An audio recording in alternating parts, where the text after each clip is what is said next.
براہ راست آپ کو چلیں گے کراچی میں وفاقی وزیر منصوبہ بندی حسن اقبال تقریب سے خطاب کر رہے ہیں. یونیورسٹیز کو 6.5 ارب روپے کی لاگت سے بہترین لیبز کا سامان ایکوپمنٹ فراہم کیا جائے گا، لیکن اس کے عوض 5 وائس چانسلر حضرات سے میں نے یہ وعدہ لیا ہے کہ ہم ان پاکستانی انجینئرنگ یونیورسٹیز کو، NED اور UETs کو دنیا میں گلوبل برانڈ بنائیں گے for excellence in engineering and technology. کیونکہ حکومت صرف انفراسٹرکچر یا ہارڈ ویئر بنانے میں مدد کر سکتی ہے، لیکن یونیورسٹیز کا سافٹ ویئر ان یونیورسٹیز کی فیکلٹی ممبرز اور مینجمنٹ اور اسٹوڈنٹس کے ہاتھوں میں ہے.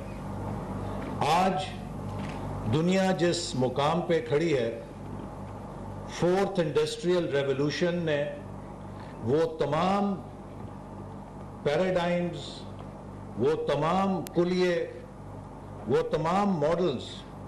irrelevant کر دیے ہیں جو 1st، 2nd اور 3rd انڈسٹریل ریولوشن میں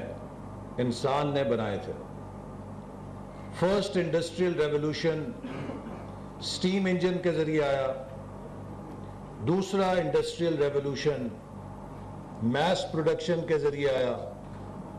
تیسرا انڈسٹریل ریولوشن کمپیوٹرائزیشن اور آٹومیشن کے ذریعے آیا. لیکن 4th انڈسٹریل ریولوشن کے ڈرائیورز ان ٹیکنالوجیز کی جو میں ذکر کروں گا، نہ صرف اپنی صلاحیت بلکہ یہ ٹیکنالوجیز اب انٹر پلے کر کے نئے اپرچونٹیز اور نئے چیلنجز اور کمپلیکسٹیز کریٹ کر رہی ہیں، جس میں کمپیوٹرز ہیں، ٹیلی کمیونیکیشن ہے، روبوٹکس ہیں، بائیو ٹیکنالوجی ہے، اس میں نینو ٹیکنالوجی ہے، اسپیس ٹیکنالوجی ہے، مائکرو اینڈ کوانٹم الیکٹرانکس ہیں. یہ سارے ڈسپلنز اور ان کا انٹر پلے ایک نئی ریالٹی کریٹ کر رہا ہے، جس میں کہ مین اور مشین کا ریلیشن شپ انٹیگریٹ ہو رہا ہے، اور مشینز وہ فنکشنز اختیار کر رہی ہیں جو روایتی طور پہ انسان پرفارم کیا کرتے تھے.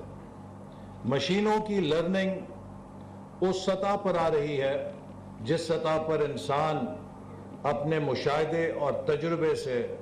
چیزوں کو سیکھتے تھے. اسی لیے کہا جاتا ہے کہ تقریباً آنے والے وقت میں جو آج بچے اسکولوں میں داخل ہو رہے ہیں، جب وہ مارکیٹ پلیس میں آئیں گے تو 65% جابز جو ان کے سامنے پیش ہوں گی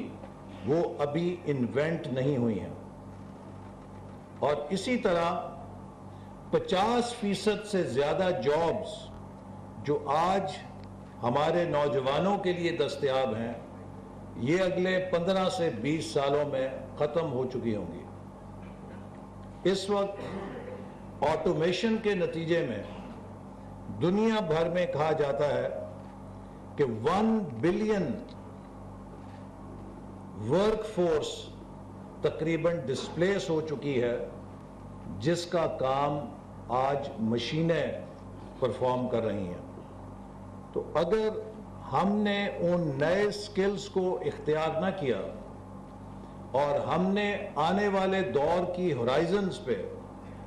نظر رکھتے ہوئے ان نئی صلاحیتوں کو اپنے اندر پیدا نہیں کیا جن سے کہ مستقبل کی معیشت، مستقبل کی ڈیولپمنٹ ایک ڈیجیٹل دور کے اندر ترتیب پائے گی، تو ہمارا بھی